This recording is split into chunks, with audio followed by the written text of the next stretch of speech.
ಎಲ್ಲರಿಗೂ ನಮಸ್ಕಾರಗಳು. ಕರ್ನಾಟಕ ರಾಜ್ಯ ಸರ್ಕಾರಿ ನೌಕರರ DA ಹೆಚ್ಚಳಕ್ಕೆ ಸಂಬಂಧಿಸಿದಂತೆ ಹೀಗೆ ಮತ್ತೆ ಒಂದು ಸರ್ಕಾರದ ಮೇಲೆ ಒಂದಿಷ್ಟು ಮನವಿಗಳು ಬರ್ತಾ ಇವೆ. ಈ ಒಂದು ಹಿನ್ನೆಲೆಯನ್ನು ಗಮನಿಸ್ತಾ ಹೋದಾಗ ಈ ಒಂದು ಹಣದುಬ್ಬರದಿಂದ ಎದುರಾಗುವಂಥ ಸವಾಲುಗಳನ್ನು ಎದುರಿಸಲಿಕ್ಕೆ ಸಾಮಾನ್ಯವಾಗಿ ಸರ್ಕಾರಿ ನೌಕರರಿಗೆ ತುಟ್ಟಿ ಭತ್ಯೆಯನ್ನು ಹೆಚ್ಚಳ ಮಾಡಿ ನೆರವನ್ನು ಮಾಡುವಂಥದ್ದು ಕಾಲಕಾಲಕ್ಕೆ ಸರ್ಕಾರವು ಮಾಡ್ತಾ ಇರ್ತದೆ.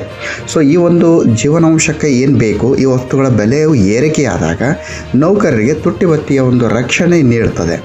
ಸೊ ಈ ಒಂದು ಹಿನ್ನೆಲೆಯನ್ನು ನೋಡ್ತಾ ಹೋದಾಗ ಕೇಂದ್ರ ಸರ್ಕಾರವು ಈ ಯುಗಾದಿ ಸಂದರ್ಭದಲ್ಲಿ ಕೇಂದ್ರ ಸರ್ಕಾರಿ ನೌಕರರಿಗೆ ಈ ಒಂದು ತುಟ್ಟಿ ಭತ್ಯೆಯನ್ನು ಹೆಚ್ಚಳ ಮಾಡಿ, ಅಂದರೆ 2% ಹೆಚ್ಚಳ ಮಾಡಿ ಈಗಾಗಲೇ ಕೇಂದ್ರ ಸಚಿವ ಸಂಪುಟ ಸಭೆಯಲ್ಲಿ ಅನುಮೋದನೆಯನ್ನು ನೀಡಿದೆ. ಸೊ ಈ ಮೂಲಕ ಕೇಂದ್ರ ಸರ್ಕಾರಿ ನೌಕರರಿಗೆ 53ರಿಂದ ಈಗ 55 ಈಗ DA ಪರ್ಸೆಂಟೇಜ್ ಇನ್ಕ್ರೀಸ್ ಆಗಿದೆ. ಸೊ ಈ ಒಂದು ಹಿನ್ನೆಲೆಯಲ್ಲಿ ರಾಜ್ಯ ಸರ್ಕಾರಿ ನೌಕರರಿಗೂ ಕೂಡ ಈ ಒಂದು DAಯನ್ನು ಹೆಚ್ಚಳ ಮಾಡಿ ಈ ಒಂದು ಆದೇಶವನ್ನು ಹೊರಡಿಸಬೇಕು ಎಂಬ ನಿಟ್ಟಿನಲ್ಲಿ ಈಗ ಕೂಗು ಕೇಳಿ ಬರ್ತಾ ಇದೆ. ಸೊ ಈಗ ಕೇಂದ್ರ ಸರ್ಕಾರ ನೌಕರಿಗೆ ಕೊಟ್ಟಿರುವಂತಹ DAನ ಗಮನಿಸ್ತಾ ಹೋದಾಗ ಇಲ್ಲಿ 2% ಇದೆ. ಸೊ ನಿಯಮ ಪ್ರಕಾರ ಈ ಒಂದು 2% DA ಕೊಟ್ಟಿದ್ದಾರೆ. ಯಥಾವತ್ತಾಗಿ 2% DA ಇನ್ಕ್ರೀಸನ್ನು ರಾಜ್ಯ ಸರ್ಕಾರಿ ನೌಕರರಿಗೂ ಮಾಡ್ಬೋದು. ಅದರ್ವೈಸ್ ಅಪ್ ಟು 1.5ವರೆಗೆ DAಯನ್ನು ಇನ್ಕ್ರೀಸ್ ಮಾಡುವಂಥ ಅವಕಾಶ ಇದೆ.